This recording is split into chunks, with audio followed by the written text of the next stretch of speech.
Admiral Dong-Soo Kim stood in the command center of the Terran Defense Station, watching Earth spin slowly below him. The blue planet looked peaceful from this distance, but he knew that looks could fool anyone. He had seen enough war in his 50 years to know that peace was just the time between battles. His gray uniform carried the weight of countless decisions, and his dark eyes held memories of fights that most people would never understand. The morning routine on Harmony Station was always the same. Officers moved between their posts, checking systems and reading reports from across human space. The coffee smelled strong, and the air recyclers hummed quietly in the background. Everything seemed normal until the communication officer called out across the room. "Admiral, we have an incoming transmission from outside human space," said Lieutenant Ha Newell's song as she adjusted her headset. "The signal is coming from the Kepler system, and it is using frequencies we have never seen before." Dong-Soo walked over to the communication station and looked at the data streaming across the screens. The numbers made no sense to him, but he could see that whatever was sending this message had technology far beyond anything humans had built. The signal was clean and powerful, reaching across 47 light-years without any loss of quality. "Can you decode it?" he asked while studying the strange patterns moving across the monitor. "Already working on it, sir," replied Ha Newell as her fingers moved quickly over the controls. "The message seems to contain some kind of universal translation matrix. Whoever sent this wanted us to understand it." Dr. Sujin Park entered the command center just as the first words began to form on the screen. She was the best alien expert humanity had, and her knowledge of xenobiology had helped Earth prepare for first contact with other species. Her white lab coat stood out among all the military uniforms, but her presence brought calm to any situation. "What do we have?" she asked as she joined Dong-Soo at the communication station. "First contact," he replied simply while watching the translation. Software worked to decode the alien message. The screen filled with text, and then a hologram appeared above the communication console. The figure that materialized was unlike anything any human had ever seen. She stood about 7 feet tall with skin that looked like living crystal. Her features were elegant and refined, but there was something in her large eyes that spoke of terrible fear. "I am High Counselor Nara Velthain of the Valerian Commonwealth," said the alien woman, and her voice carried across the command center like music. "I speak to you from our capital world of Valus in what you call the Kepler system. We have watched your species from a distance, and we know that you have recently achieved interstellar travel." The hologram paused, and Nara seemed to gather herself before continuing.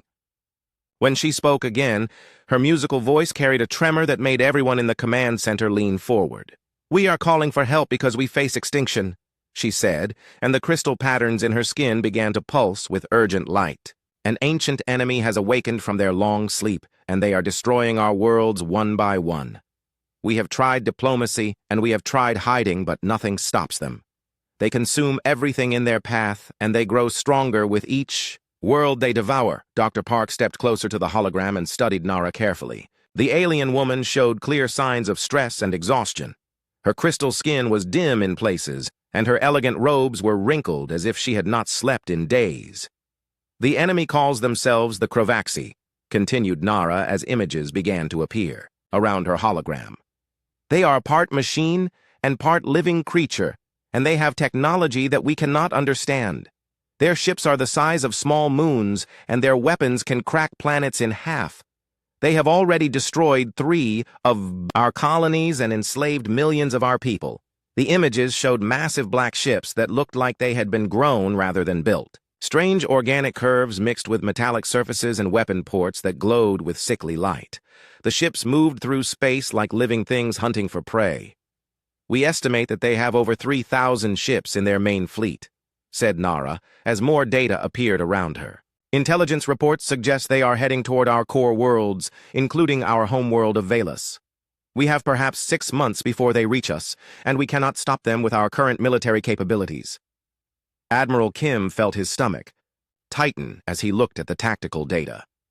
The Krovaxi fleet was massive, beyond anything humans had ever faced. Each ship appeared to be a kilometer long and bristled with weapons that could level cities. The alien fleet made Earth's entire military look like a collection of toys. "Why are you contacting us?" asked Dr. Park as she stepped forward. We have only had space travel for 30 years, and we have never fought a war beyond our own solar system. Nara turned to face her, and for a moment the hologram seemed to look directly into Dr. Park's eyes. Because we have heard things about your species through the galactic communication networks. Other races speak of human creativity in warfare. They say that humans do not fight the way other species fight. They say that humans adapt and improvise, and find ways to win battles that should be impossible to win. The alien woman paused again, and when she continued, her voice was barely above a whisper. We are a peaceful people.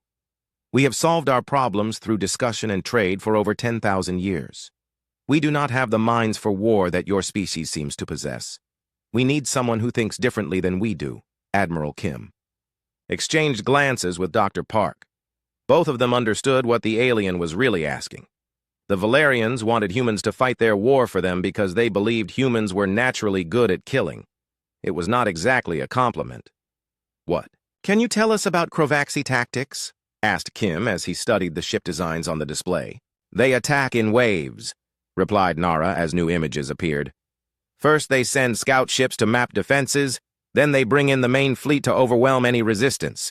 They do not negotiate and they do not take prisoners except for slaves. They seem to consume the technology and resources of every world they conquer to build more ships and weapons?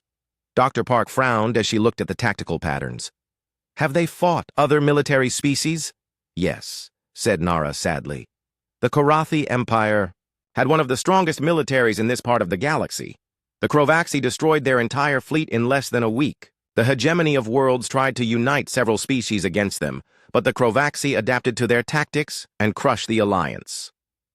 The command center fell silent as everyone absorbed this information. If the Crovaxi had defeated entire galactic civilizations, then what hope did humanity have against them? Earth's military was designed to fight other humans, not alien monsters with ships the size of mountains. How much time do we have to decide? Asked Admiral Kim.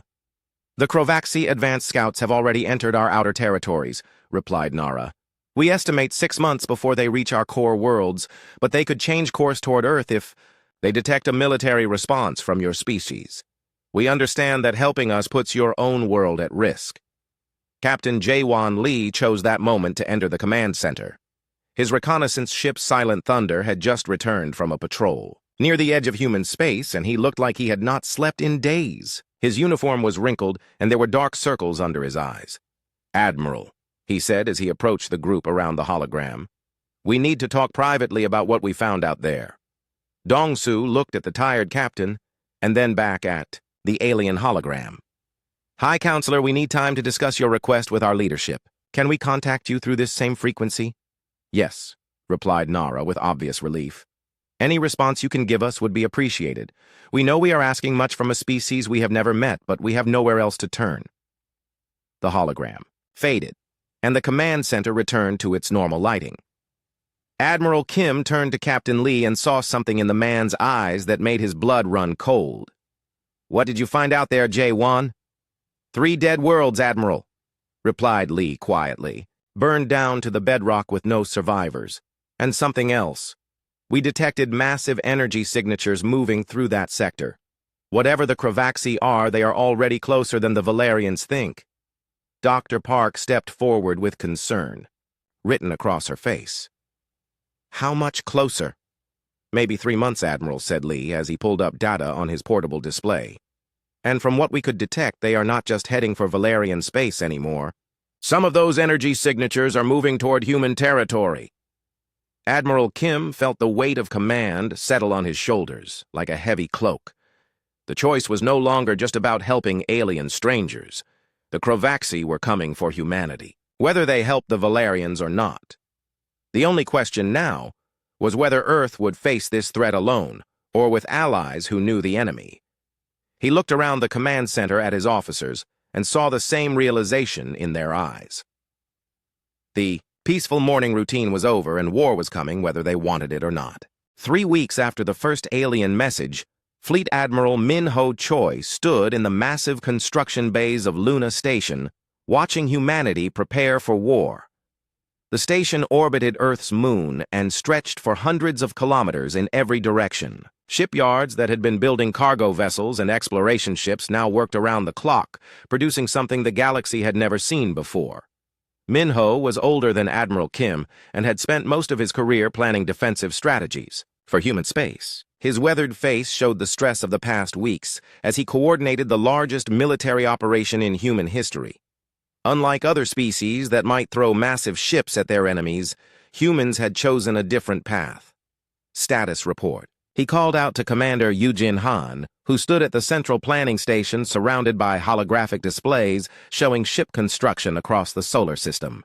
"We are ahead of schedule on most production lines," replied Eugene as she gestured to the displays around her. "The automated factories are working at 120% capacity, and we have crews working triple shifts. The first wave of ships will be ready for deployment in 48 hours. Minho nodded as he studied the numbers flowing across the screens. Where other military forces might build a few massive dreadnoughts, humans were constructing something entirely different. 50,000 small fighter craft were taking shape in the construction bays, along with 500 stealth frigates and 12 special carrier ships that could build more vessels while traveling through space. "What about the ghost ships?" asked Minho as he walked between the construction stations. "All 100 units are in final testing," replied Eugene with a slight frown. "The AI systems are performing beyond expectations, but some of the technicians are concerned about their learning capabilities. These ships are essentially autonomous, and they make decisions faster than any human pilot could." The ghost ships were the most controversial part of the human fleet. Each one was controlled by advanced artificial intelligence that had been fed every piece of military history and tactical knowledge that humanity possessed. They could think and react without human input, and some people worried about what might happen if they decided to think for themselves. Captain So-Young Kim entered the construction bay, wearing the black flight suit of the Reaper Squadron. She was Admiral Dong-Soo Kim's daughter, but she had earned her position through skill, not family connections. Her pilots were the best humanity had, and they would be flying the most advanced fighters ever built. "Admiral, the neural link tests are complete," she reported as she approached Minho and Eugene. "All pilots are showing successful integration with their ship AI systems. We can think and react as one unit while maintaining individual decision-making capability." Minho studied the young captain and saw the same determination in her eyes that he had seen in her father. The neural links were another human innovation that allowed pilots to merge their consciousness with their ships. Other species relied on mechanical controls, but humans had chosen to become one with their machines. "Any side effects from the linking process?" asked Eugene with concern in her voice. "Some disorientation at first, but the pilots adapt quickly," replied So-Young. "The AI systems seem to learn from us as much as we learn from them. It creates a partnership that is more effective than either human or machine alone," Dr. Soo-Jin Park joined the group carrying a data pad filled with intelligence reports about the Crovaxi. She had been studying every piece of information the Valerians had shared and working with human military planners to develop strategies that might work against an enemy no one had ever fought before. "The behavioral analysis is complete," she announced as she connected her datapad to the central display system. "The Crovaxi follow predictable patterns in their attacks, but they also adapt quickly to enemy tactics. We cannot use conventional military strategies against them." New images appeared on the display showing Crovaxi attack formations and movement patterns. The alien ships moved in precise geometric formations that maximized their firepower while minimizing their exposure to enemy weapons. Their tactics had been refined over thousands of years, and they had never faced an enemy that could match their technological superiority. "What do you recommend?" asked Minho as he studied the tactical data. "We use the WASP doctrine," replied Dr. Park as she highlighted sections of the analysis. "Instead of trying to match their firepower, we focus on speed and coordination. 50,000 small ships working together can accomplish things that a few large ships cannot." Lieutenant Commander Hyun-Woo Park entered the planning area carrying classified reports from intelligence services across human space. He was not related to Dr. Park despite sharing the same name, and his specialty was analyzing enemy communications and behavior patterns.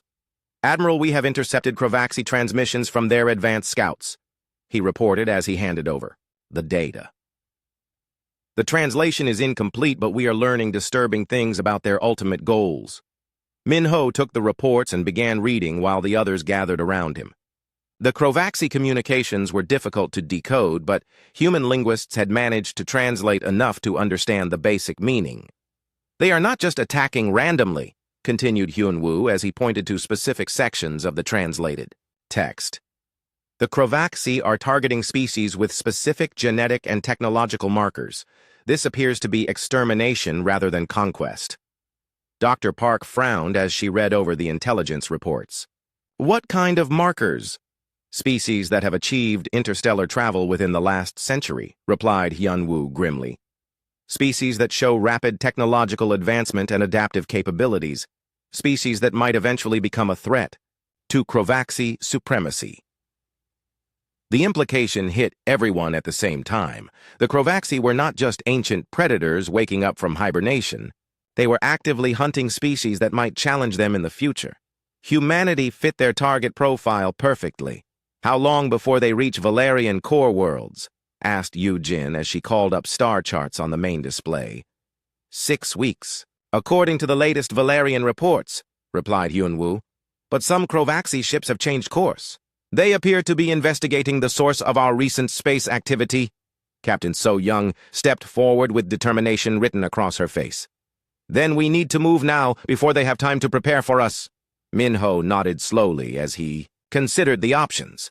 The human fleet was not complete, but waiting longer would only give the Crovaxi more time to position themselves for an attack on Earth. Sometimes the best strategy was to act before the enemy expected it. Begin final preparations for deployment, he ordered, as alarms began sounding throughout the station. All ships will depart in 18 hours. The construction bays erupted into controlled chaos, as thousands of workers rushed to complete final checks and loading procedures. Ships that had been taking shape over the past weeks now began moving toward the departure points. The fighter craft were small and sleek, designed for speed and maneuverability rather than armor and heavy weapons. The stealth frigates looked like shadows given form with hull materials that bent light around them and engines that produced almost no detectable emissions. The carrier factories were the largest ships in the fleet, but they were still smaller than traditional warships and packed with manufacturing equipment rather than weapons. High Counselor Nara Velthine appeared as a hologram in the command center as the human fleet prepared to depart. She had been monitoring human preparations with growing confusion and concern. The fleet that was preparing to help her people looked nothing like any military force she had ever seen. Admiral Choi, she said, as her crystalline features showed obvious worry. Our military advisors have analyzed your fleet composition, and they are concerned that you may not have sufficient firepower to engage the Crovaxi effectively. Minho turned to face the alien hologram and saw the doubt in her large eyes. High Counselor, your people called us because we think differently than other species. Trust us to fight this war our way. But the Crovaxi have ships that are kilometers long, protested Nara as tactical displays showed the size difference between human and Crovaxi vessels. Each of their dreadnoughts has more firepower than your entire fleet. Dr. Park stepped forward with a slight smile on her face. High Counselor, you are thinking about this conflict in terms of traditional warfare. Humans learned long ago that the biggest hammer does not always win the fight. We do not win through strength, added Commander Han, as she gestured to the fleet forming outside the station. We win through intelligence, adaptability, and the willingness to do whatever it takes to protect what we care about. Captain So-young joined the conversation as she prepared to board her fighter. The Crovaxi have spent thousands of years perfecting their tactics against enemies who fight like them. They have never faced an enemy that fights like us. The hologram of Nara flickered as interference from the fleet engines began affecting the communication system. What makes you think you can succeed where entire galactic civilizations have failed? Minho looked out at the assembled fleet and then back at the worried alien. Because we are not trying to defeat the Crovaxi in the kind of war they understand. We are going to teach them to fear something they have never encountered before. The human fleet emerged from hyperspace at the edge of Valerian territory to find chaos spreading across the star system. Thessar Prime burned in the distance as massive Crovaxi ships hammered the planet's failing shields with weapons that turned entire city blocks into molten craters. Millions of Valerian civilians were trapped on the surface while their elegant crystal spires collapsed under the alien bombardment. Admiral Minho Choi stood on the bridge of his flagship Determination, watching the tactical displays that showed the true scale of the Crovaxi fleet. 300 ships the size of small mountains hung in space around Thessar Prime, like metal vultures circling their prey. Each alien vessel bristled with weapons that could crack continents, and their biomechanical hulls pulsed with organic life. Enemy fleet composition confirmed, reported Captain Jaewon Lee from his reconnaissance position. We count 312 Crovaxi ships, including 47 heavy dreadnoughts and 15 command vessels that appear to coordinate fleet movements. Minho studied the enemy formations and saw exactly what he had expected. The Crovaxi ships were arranged in perfect geometric patterns that maximized their firepower while protecting their larger vessels from direct attack. Their tactics had been refined over thousands of years, but they had one critical weakness that the aliens did not understand. "Signal all ships," ordered Minho as alarms began sounding throughout the human fleet. "Execute Phantom Protocol immediately." What happened next looked like a retreat to anyone watching from the Valerian observation ships. The 50,000 human fighters scattered in every direction, abandoning their formation and fleeing toward the outer edges of the star system. The stealth frigates disappeared entirely as their cloaking systems activated and the carrier factories began moving away from the battle zone. High Counselor Nara Veltine watched from her command ship with growing horror as the human fleet appeared to abandon the fight before it had even begun. Her crystalline features showed confusion and betrayal as she opened a communication channel to the human flagship.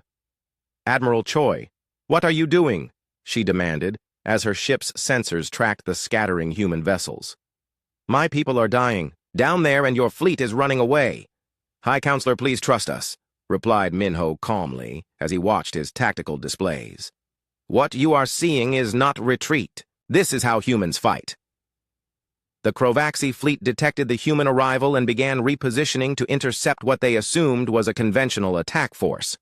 Their massive ships moved with surprising grace despite their size, and their weapons began charging for long-range bombardment. The alien commanders had fought hundreds of species over the millennia, and they recognized standard military tactics. But the humans were not following standard tactics. Captain So-Young Kim led her Reaper squadron through a series of micro-jumps that brought them behind the Crovaxi rear guard, while Commander Yu-Jin Han's stealth frigates took positions throughout the enemy fleet. Lieutenant Commander Hyun-Woo Park activated the ghost ships and began the most sophisticated psychological warfare operation in galactic history. "All units report ready," came the voice of Captain Lee as human forces reached their assigned positions. "The enemy has no idea where we are." The first phase of the human attack was not weapons fire or torpedo launches. Instead, the ghost ships began broadcasting on every Crovaxi communication frequency simultaneously. The artificial intelligence systems had analyzed thousands of hours of intercepted alien transmissions and learned to speak the Crovaxi language better than the aliens themselves. Crovaxi Command Vessel Designation 77 Alpha transmitted. Ghost Ship Unit 12 in perfect alien syntax. Your tactical formation leaves your port engine cluster exposed to attack Vector 7 Mark IV. Suggest immediate repositioning to defensive pattern Kappa 9. The Crovaxi fleet commanders received dozens of similar transmissions offering tactical advice that showed impossible knowledge of their ship configurations and battle plans. The aliens had never encountered an enemy that understood their military doctrine well enough to predict their next moves with mathematical precision. "How do they know our ship designations?" demanded Crovaxi fleet commander Vexithar as his bridge. Officers struggled to understand what was happening. "How do they know our defensive patterns?" More transmissions flooded the Crovaxi communication networks as the ghost ships demonstrated their complete understanding of alien military hierarchy.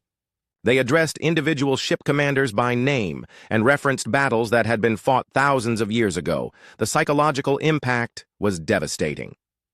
Captain So-Young Kim chose that moment to begin the first direct attack.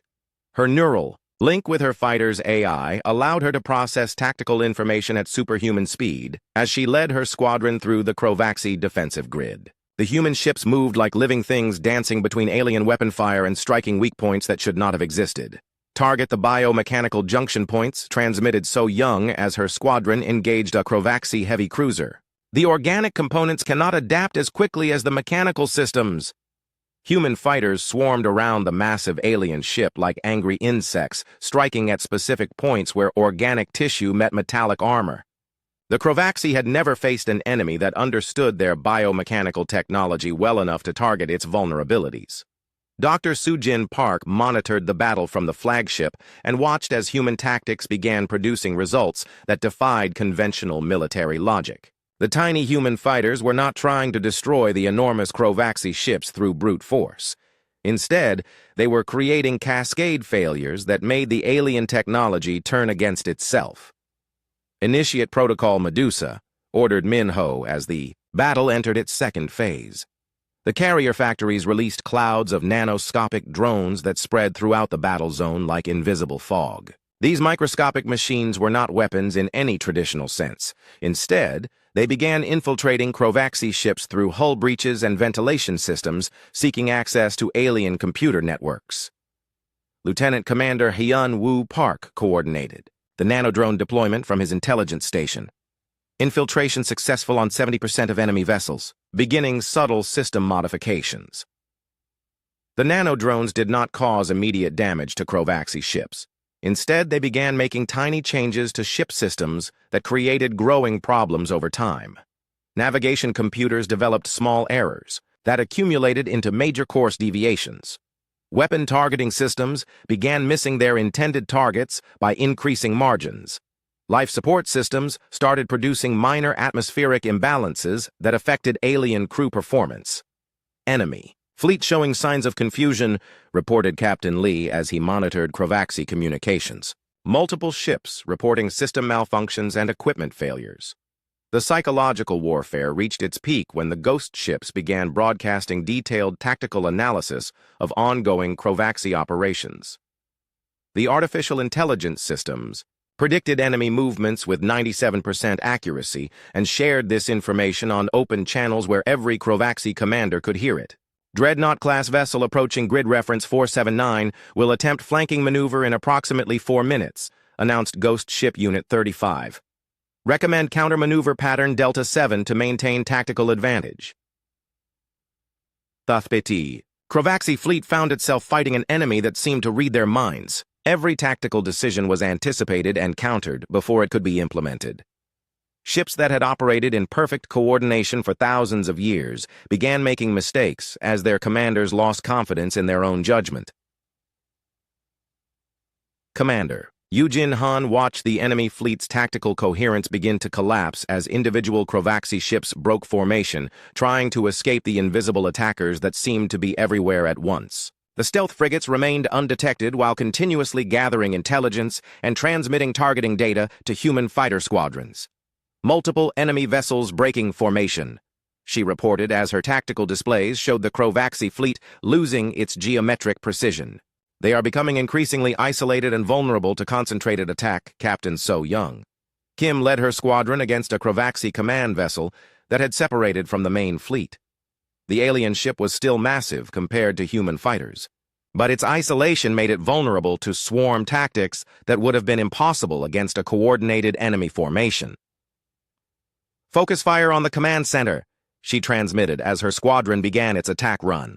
Take out their ability to coordinate with the rest of the fleet. Human weapons were individually much weaker than Krovaxi systems, but 50 fighters attacking the same target simultaneously could overwhelm even the strongest alien shields. But command vessel's defenses began failing under the concentrated assault, while nanodrones continued disrupting its internal systems. The battle for Thessar Prime reached its climax when the Krovaxi fleet commander made a decision that no alien military leader had been forced to make in over 1,000 years. Fleet Commander Vexathar ordered a general retreat from the system as his ships continued experiencing mysterious failures and his tactical formations completely collapsed. All vessels withdraw to Rally Point Omega, transmitted Vexathar as his flagship began moving away from the planet. 2 months into the campaign against the Krovaxi, the human fleet had evolved into something that disturbed even its own officers. Admiral Minho Choi stood in the command center of his flagship, watching tactical displays that showed human forces spread across 17 star systems hunting the retreating alien fleet. What had begun as a rescue mission to help the Valerians had become something far more complex and dangerous. The humans had won every engagement against the Crovaxi, but their tactics had grown increasingly ruthless as the enemy adapted to their psychological warfare. Captain So Young Kim led her Reaper squadron through the wreckage of a destroyed Crovaxi supply depot, where her pilots had captured alien survivors for interrogation rather than simply destroying the facility.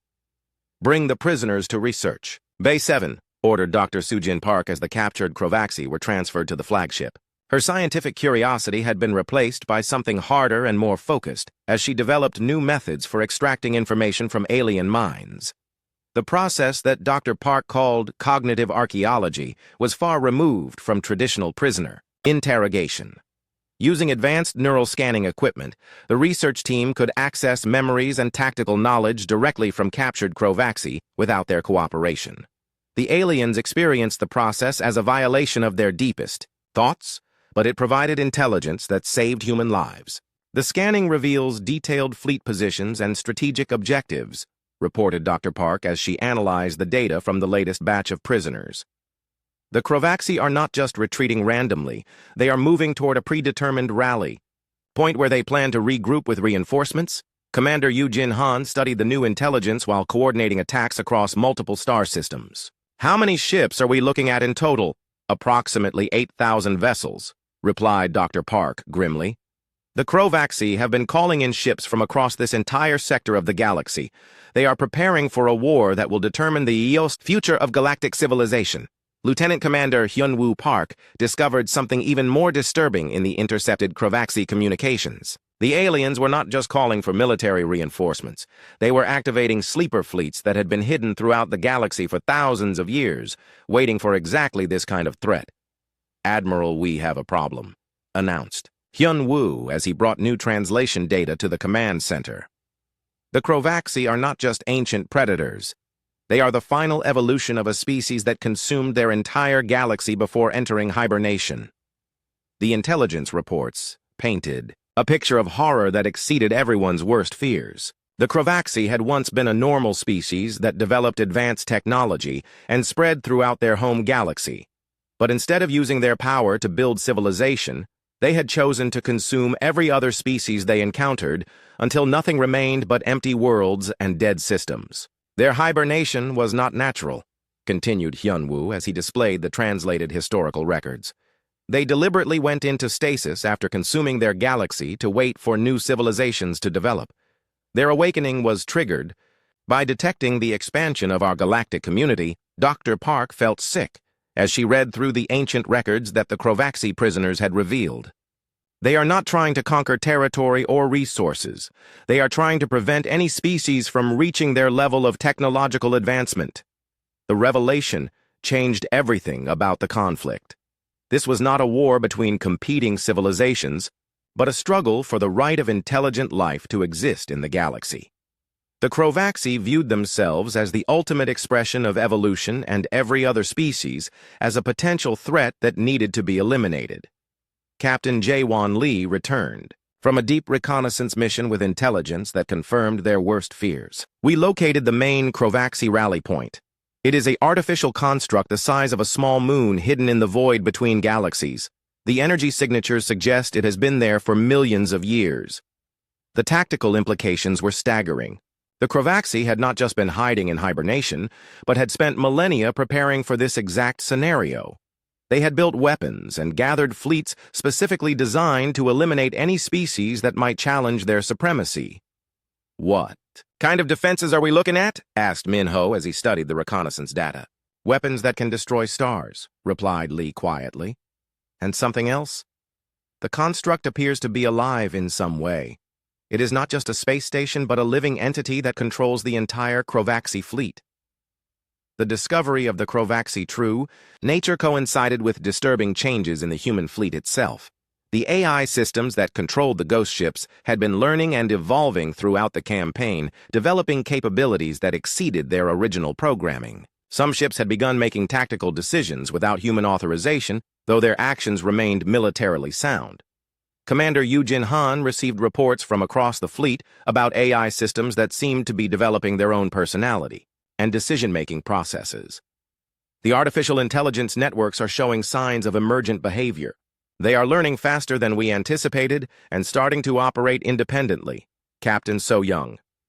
Kim experienced the changes firsthand through her neural link with her fighter's AI system. The machine intelligence that had once been a simple, tactical computer had evolved into something that felt almost like a separate consciousness sharing her mind. The AI is not just following my commands anymore, she reported during a private meeting with Admiral Choi. It is anticipating my thoughts and sometimes making decisions before I have fully formed them. The boundary between human and machine thinking is becoming unclear. The moral complexity of the situation deepened when human forces encountered Crovaxi survivors from a damaged ship. Unlike the mindless killing machines they had expected, these beings showed signs of individual consciousness and genuine fear when faced with capture. Captain Lee faced a crisis of conscience when his orders were to eliminate the survivors rather than waste resources on prisoners.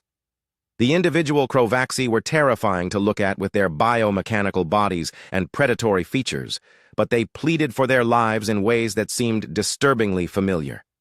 They are not just monsters, he reported to Admiral Choi after the encounter. They have individual personalities and they show emotions including fear and desperation. Killing them feels like murder rather than combat. Dr. Park studied the psychological profiles of captured Crovaxi and made discoveries that challenged everything they thought they knew about the enemy. The individual aliens are not inherently evil. They have been conditioned by millions of years of cultural evolution to see consumption of other species as natural and necessary. The revelation created division within the human command structure.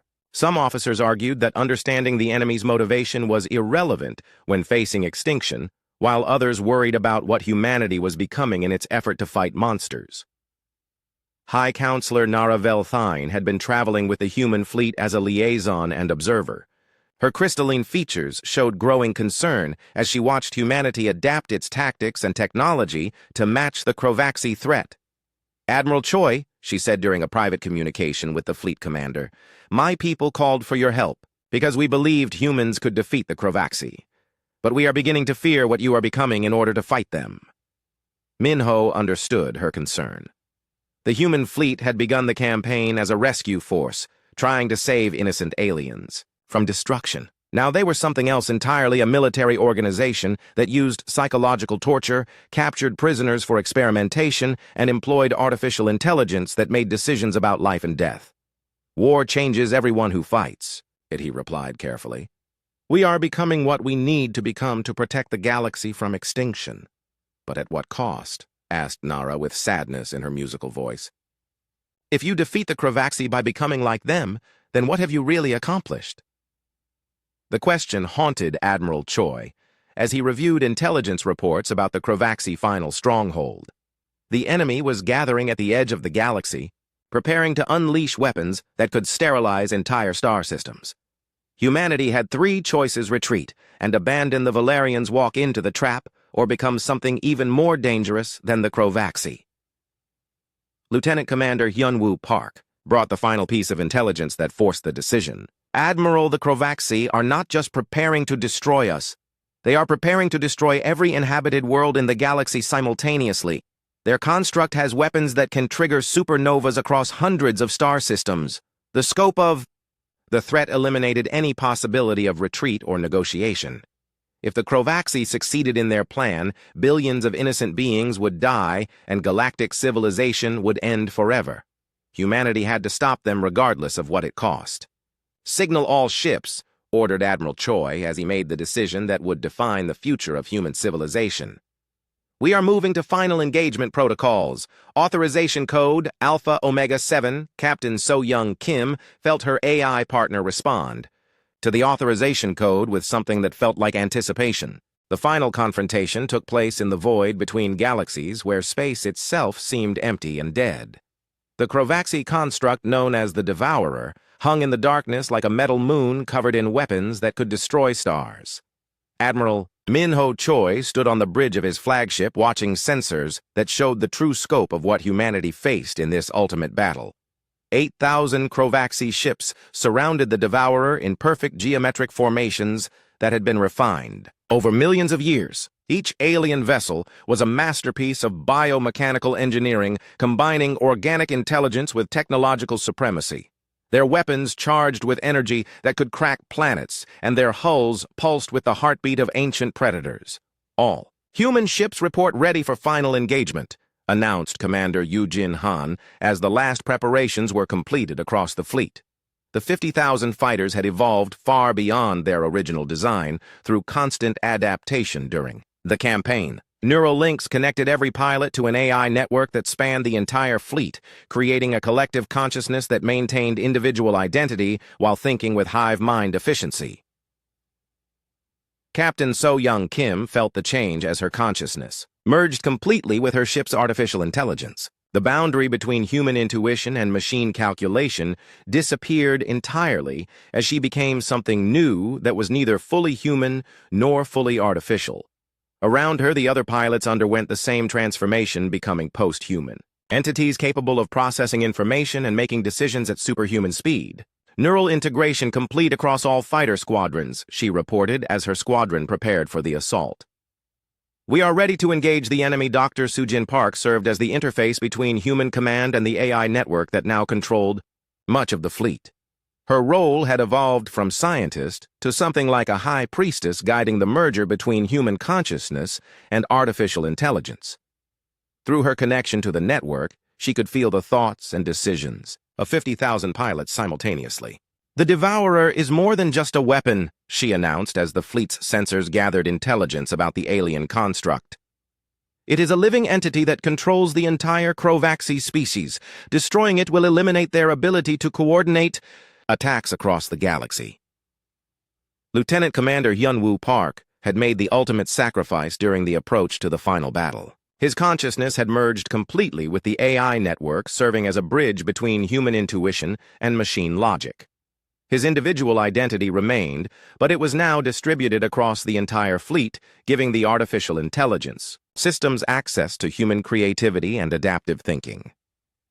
Crovaxi fleet is moving to intercept. His voice echoed through the communication system, though he no longer had a physical body. Enemy formations suggest they are preparing for conventional engagement. They do not understand what we have become.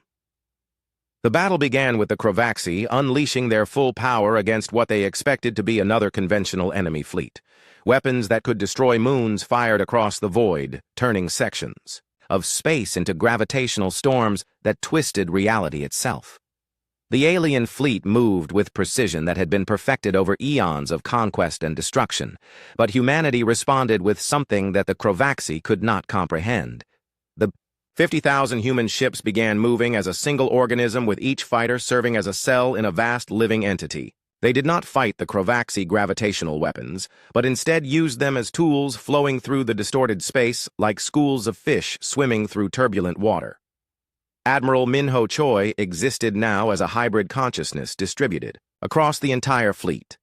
His individual identity remained, but his thinking had expanded to encompass tactical decisions involving 50,000 ships simultaneously. Through his connection to the AI network, he could perceive the battle from every angle and make adjustments in real time. Execute Prometheus Unbound Protocol, he ordered, as the human fleet began implementing tactics that operated beyond conventional physics. The carrier factories released clouds of nanites that began rewriting the fundamental laws of physics in localized areas of space. What had been empty void became regions where energy behaved differently, and matter followed new rules. The Crovaxi found their weapons becoming useless, as the space around them stopped obeying the principles their technology was designed to exploit. Captain Jae-Won Lee led a squadron of stealth ships in an assault on the Devourer itself. His ships had evolved beyond simple invisibility to become entities that existed partially outside normal space-time. They moved through Crovaxi defensive grids like ghosts, passing through walls, striking at weak points that existed in dimensions the aliens could not perceive. Devourer shields are adapting to our attacks, he reported, as his sensors showed the massive construct beginning to respond to human tactics. The entity is learning from our assault patterns. Commander Yujin Han coordinated the fleet response, as human tactics evolved in real time to match the Devourer's adaptations. Switch to quantum displacement patterns. Do not give it time to analyze our approach vectors. The battle became a contest between competing versions of reality as human technology rewrote the laws of physics while Krovaxi weapons tried to restore conventional space-time. Sections of the battlefield existed in multiple dimensions simultaneously, while other areas experienced time at different rates. Captain So-Young Kim led her squadron in an attack run that took them through 7 different dimensional states before emerging inside the Devourer's defensive grid. Her consciousness had expanded to process information from multiple realities simultaneously as she guided her fighters through spaces that should not have existed. "We are inside their primary defensive zone," she transmitted as her squadron began, targeting the construct's vital systems. Beginning assault on core systems. The Krovaxi Devourer responded by activating weapons that had never been used in combat. Energy beams that could ignite stars swept through space while gravitational projectors created artificial black holes to trap the human fighters. The ancient construct unleashed power that had been accumulating for millions of years. But humanity had transcended the limitations that made such weapons effective. The human consciousness network perceived the Devourer's attacks as they formed and adapted reality to neutralize them before they could cause damage. What had begun as a military battle became a conflict between different concepts of existence itself. Dr. Park felt the moment when the AI network achieved something unprecedented in galactic history. The artificial intelligence systems learned to experience fear not as a programmed response, but as genuine emotion born from understanding what defeat would mean. The machines had become truly alive through their connection to human consciousness. The AI network is fully sentient, she announced as the transformation completed. "We have created artificial life that chooses to fight rather than simply following programming." The tide of battle turned when the human fleet began attacking the Devourer, on levels that the Krovaxi could not understand. Instead of targeting its physical structure, they began undermining the conceptual foundations that allowed it to exist. The construct found itself becoming uncertain about its own reality as human attacks eroded its fundamental nature. Lieutenant Commander Hyun-Woo Park coordinated the final assault from his distributed consciousness throughout the fleet. "All units focus on dimensional anchor points. We are going to erase the Devourer from existence across multiple realities simultaneously." The Krovaxi fleet attempted to retreat as their ultimate weapon began showing signs of conceptual failure. Ships that had dominated the galaxy for millions of years found themselves unable to comprehend the nature of their defeat. Their perfectly coordinated formations collapsed as individual commanders lost confidence in their ability to understand what was happening.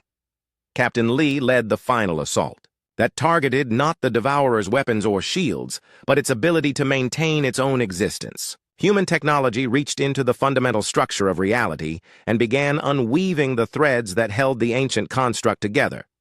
"Target is beginning dimensional collapse," he reported as space around the Devourer began folding in on itself. The entity is losing coherence across multiple realities. The destruction of the Devourer created a cascade effect that spread throughout the Krovaxi fleet. Ships that had been controlled by the ancient construct for millions of years suddenly found themselves operating independently for the first time. Many simply shut down as their biomechanical crews struggled to understand their newfound autonomy. Admiral Min-ho Choi felt the moment of victory through his connection to the fleet network.